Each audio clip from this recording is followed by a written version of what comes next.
Iron Financial. Here at our Forge, we don't work with wishes, and we don't trade on hype.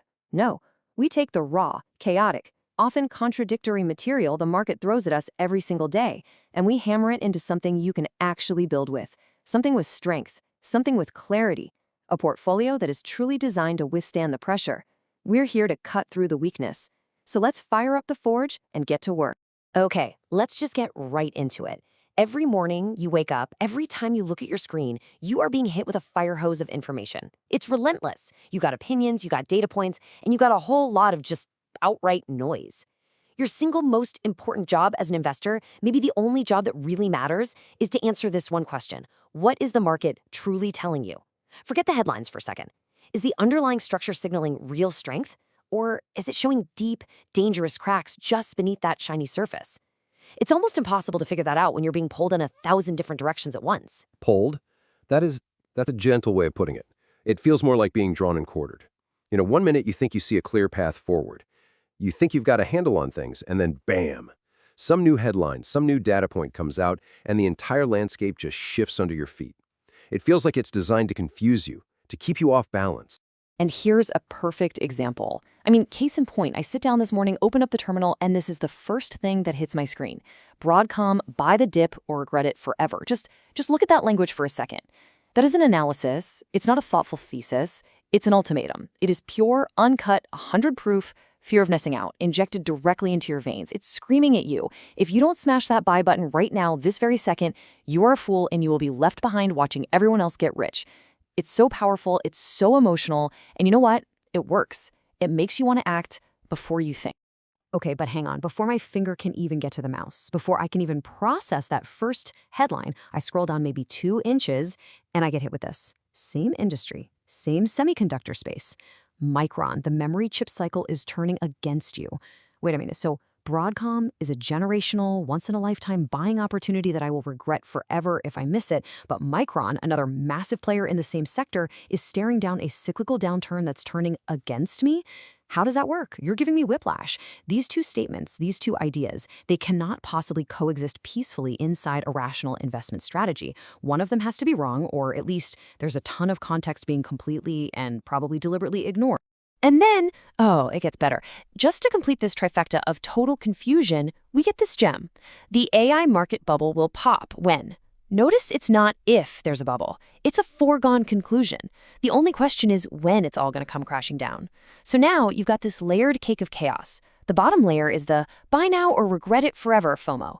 The middle layer is the a cyclical winter is coming warning. And the top layer is this massive, overarching bubble narrative that's threatening to blow the entire thing to smithereens. This is the wall of noise we're always talking about.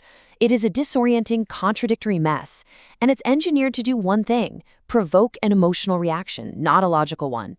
And that emotional battlefield, that's exactly where the biggest, most costly mistakes are made. Exactly. And that is precisely why we have a process.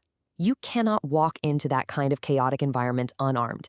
You can't navigate it with gut feelings. You need a disciplined, repeatable framework. So here's our plan of attack. This is how we are going to break all of this down today. First, we're going to stare directly out this wall of noise and identify it for what it is. Second, we will lay out the exact framework we use here at Iron Financial to forge clarity out of that chaos. Third, we'll take that framework and apply it directly to these conflicting signals coming out of big tech. Fourth, we're going to put the AI hype narrative through a brutal, rigorous stress test. Fifth, and honestly, this might be the most important step, we are going to anchor everything we've talked about in the macro foundation, the hard data, the stuff that doesn't have an opinion. And finally, after all that work, we will deliver the iron verdict, a clear, actionable thesis forged from this entire process. All right, let's get into it. Section 1. The wall of noise. Look, the first step in winning any battle is understanding the terrain you're fighting on. In the market, that terrain is a battlefield of information, and most of it is designed to get you running in the wrong direction. So recognizing the noise for what it is, a deliberate, powerful distraction, is the first and most critical step you can take toward building a solid, durable investment thesis. You have to see the chaos before you can even begin to impose order on it. And this right here, this is a perfect visual of the problem. On the left, you see a headline practically screaming at you, "Time to buy tech's beaten down gym." It's a clear appeal to that bargain hunter in all of us, right? It implies there's hidden strength, a coiled spring, a chance to get in at the absolute bottom. It's a classic opportunity narrative. But then your eyes drift to the image right next to it. And what do you see? You see these dire warnings about Micron, headlines like follow insiders and trim ahead of heavy capital outflows. Let that sink in.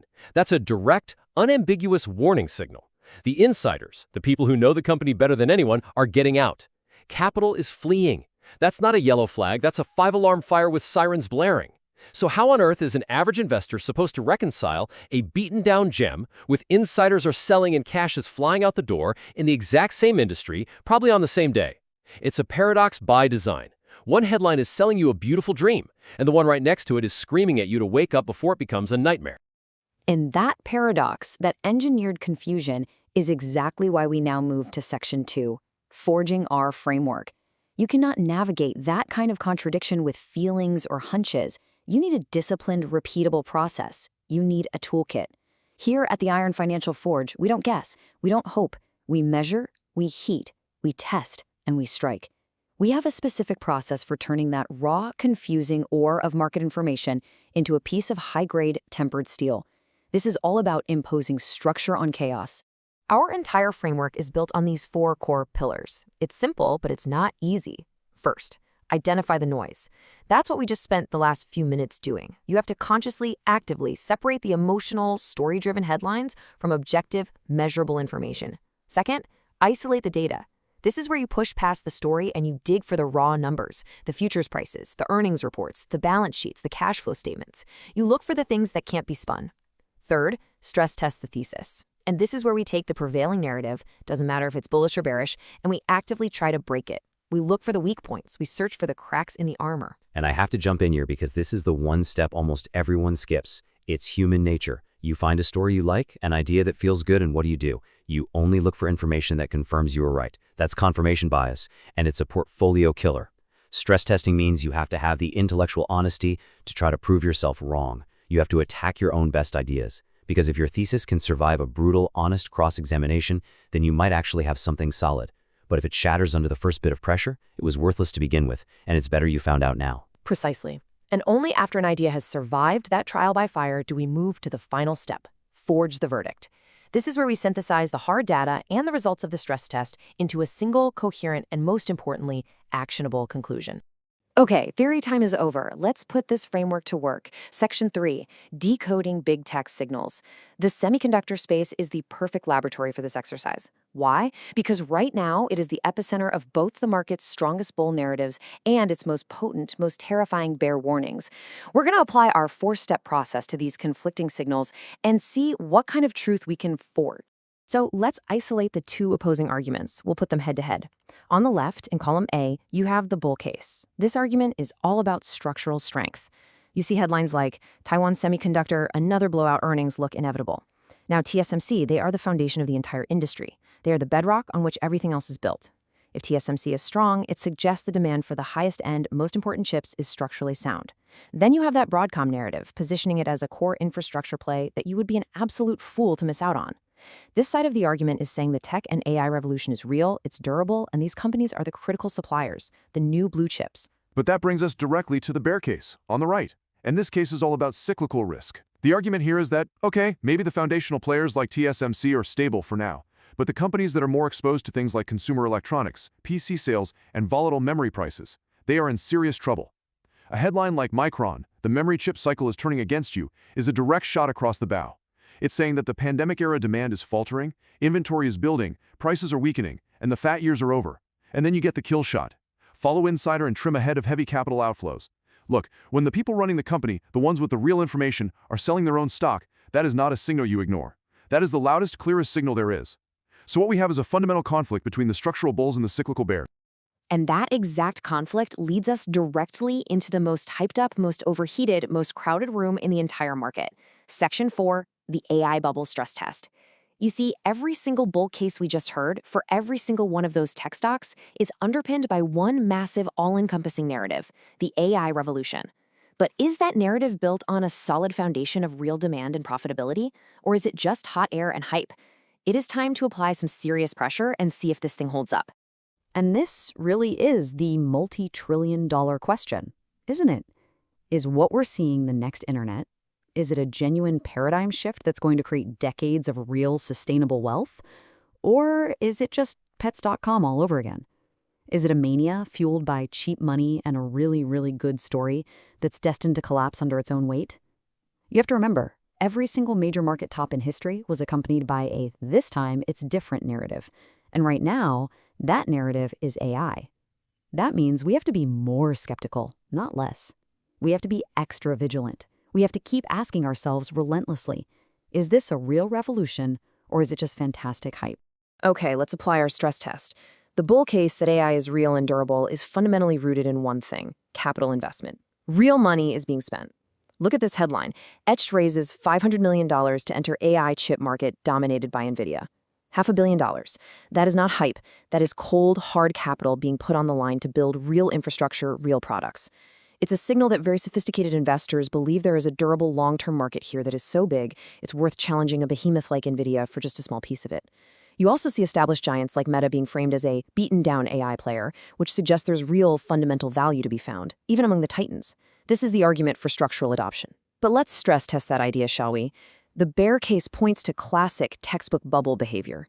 The very fact that a headline like "the AI market bubble will pop when" can even exist and be a popular topic of conversation is a massive red flag in itself. In healthy, sustainable bull markets, people aren't constantly talking about when the bubble is going to pop. And that $500 million for a startup, is that really smart money? Or is it FOMO-driven venture capital that's absolutely terrified of missing the next NVIDIA? Let's not forget, during the dot-com bubble, billions were spent on companies with zero revenue and no plausible path to profitability. So massive capital investment isn't always proof of a solid foundation. Sometimes it's just proof of a full-blown mania. And this is the critical turning point in our analysis. We've laid out the conflicting narratives. We have hype on one side, we have fear on the other. Now we have to anchor ourselves to something that is not a story. Section 5, the macro foundation. We are pulling back from the individual company headlines, from the sector-specific arguments, and we're looking at the unshakable bedrock. We're looking at the raw, objective data of the broader market. This is where the truth lives. Narratives can be false, stories can be misleading, but the numbers don't lie. This slide right here is the most important one in this entire explainer. I want you to forget the stories for a moment. Forget Broadcom, forget Micron, forget AI. This is the market's vital signs taken this morning. S&P futures, NASDAQ futures, gold, crude oil. This is our non-negotiable starting point. Before you even think about buying into a story about a beaten-down gem or an AI revolution, you must first understand the fundamental health of the overall market structure. This is the foundation upon which every single stock thesis you have is built. And if this foundation is cracked, I don't care how great you think the company is, nothing built on top of it is safe. So, let's do the drill down. Let's isolate the data. The S&P 500 futures are down almost 0.75%. That is not a minor dip. That is a significant signal of broad market weakness. This represents the 500 largest companies in America, and they are showing serious cracks this morning. Now, interestingly, the NASDAQ is only down slightly, which tells you that the mega-cap tech names, the darlings of the AI story, are holding up better than the rest of the market. This aligns perfectly with the AI hype narrative we've been discussing, but the deep weakness in the S&P is a major, major warning flare. And now look at the number that absolutely everyone is ignoring while they're busy chasing tech stocks: crude oil. It's up over 2.5%. That is a huge move for a single session. What is that telling us? Is that a signal of roaring economic strength? Or is it, more likely, a signal of rising geopolitical tension, or worse, persistent inflation that the Fed can't get under control? Because if it's inflation, that means the higher for longer interest rate environment isn't going anywhere. And that is absolute poison for the high-growth, long-duration tech valuations everyone is so in love with. The market is showing us a deep, profound contradiction right here on this screen. Clear weakness in the broad economy via the S&P, while a potential inflation driver in oil is spiking aggressively. This is not a stable foundation. This is the definition of a cracked foundation. And that brings us to our final section. This is the culmination of our entire process. Section 6, the iron verdict. We've identified the deafening noise. We've isolated the conflicting narratives of tech. We have stress-tested the AI hype. And we've anchored everything in the hard macro data. Now, we take all of those components, we put them into the forge, and we hammer them into a single coherent thesis. So after all that, after filtering everything through our 4-step framework, what is the market really telling us? If you tune out all the noise, all the stories, what is the one fundamental truth that emerges from all this chaos? Let's break it down point by point. First, and this is the most important rule of all, treat headlines as noise, not signals. Their emotional, urgent language is specifically designed to make you act first and think later. You have to learn to ignore it. Second, always always anchor your analysis in the macro data first. The fact that the S&P futures are showing significant weakness is a far more reliable truth than any story you'll read about a single stock. That macro data is your foundation. Third, you have to brutally stress test every single narrative, but especially the most popular ones, like the AI hype. The fact that the bubble narrative is living right alongside the revolution narrative is a clear sign of extreme fragility in that thesis. And that leads to the final critical point. Identify the contradictions, because that's where you uncover the true risk. The real story here isn't just AI hype. It's the massive contradiction between a weak, struggling broad market and a red-hot, extremely narrow rally driven by a handful of AI-related names. That divergence, that's where the danger is hiding in plain sight. So the verdict is this. The market's foundation is showing clear, undeniable signs of stress, and this stress is being masked by a speculative fever in one very small pocket of the market. This is an environment that demands extreme discipline and a ruthless focus on data over narrative. So we are going to leave you with this final thought. We've taken the market's raw materials, we've applied our process, and we have forged a verdict. Now it's your turn. You need to look at your own holdings, at every position you have, and ask yourself this one critical question. Is my portfolio truly built on a foundation of solid data and properly stress-tested theses? Or is it built on the noise of headlines and untested popular narratives? Because in a market that looks like this, a portfolio built on hype is a portfolio that is built to break. The question you have to answer is this. Is your portfolio built to withstand the pressure? Because based on the data we're seeing, the pressure is building. That's all the time we have. Stay strong. I am not a financial advisor. This is for educational and entertainment purposes. Do your own research.